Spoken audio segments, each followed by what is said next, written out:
యేసు రక్తమే జయం పరిచర్య ప్రియ రక్షకుడైన యేసుక్రీస్తు నామమున ఈ ఉదయకాలమున మీ అందరికీ శుభములు కలుగునుగాక. నీవు నా దాసుడువనియు నేను నిన్ను ఉపేక్షింపక ఏర్పరచుకొంటుననియు నేను నీతో చెప్పి ఉన్నాను. నీకు తోడై ఉన్నాను, భయపడకుము. నేను నీ దేవుడునై ఉన్నాను, దిగులు పడకుము. నేను నిన్ను బలపరుతును, నీకు సహాయము చేయువాడును నేనే.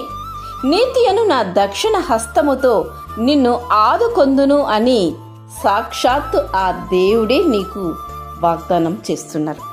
నా ప్రియ సహోదరి సహోదరులారా, అలనాడు ఇశ్రాయేలులు దేవుడు ఏర్పరచుకొనిన జనాంగము, దేవుని ప్రతిష్ఠిత జనము. అందువలన దేవుడు ఇశ్రాయేలులతో గల సంబంధము వివరించుచు వారిని ఈ ఆదరణకరణమైన వాక్కును సెలవిస్తూ ఈ వాక్యం ద్వారా వారిని బలపరచడం జరిగింది.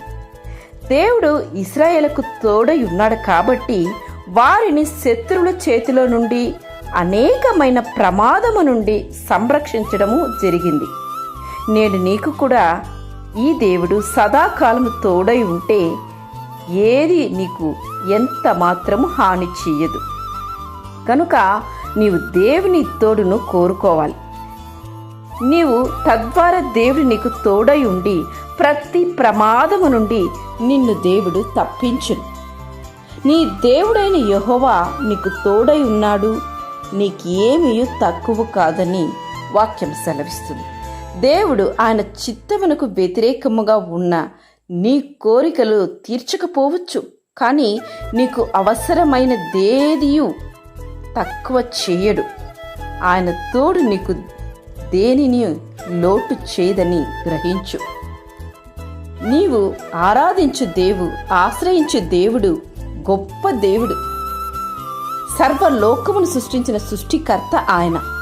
అంత గొప్ప దేవుడు, సైన్యములకు అధిపతి అయిన ఆ గొప్ప దేవుని నీవు తోడై ఉంటే, ఆ దేవుని నీవు తోడుకొని ఉంటే, ఆ దేవుని నీవు ఆశ్రయించినట్లయితే ఏది నీకు ఎంత మాత్రము హాని చేయదు, ఏది నీకు తక్కువగా ఉండదు.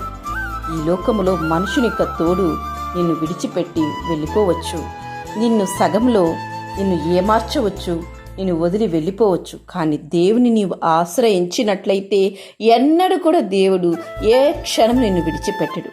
దేవుని యొక్క కనికరము, తోడు, కాపుదల ఎల్లవేళలా నీకు తోడై ఉండి నిన్ను ఆశీర్వదించి కాపాడునుగాక. ఆమేన్. యేసు రక్తమే జయం పరిచర్యలో మీ సహోదరి. God bless you.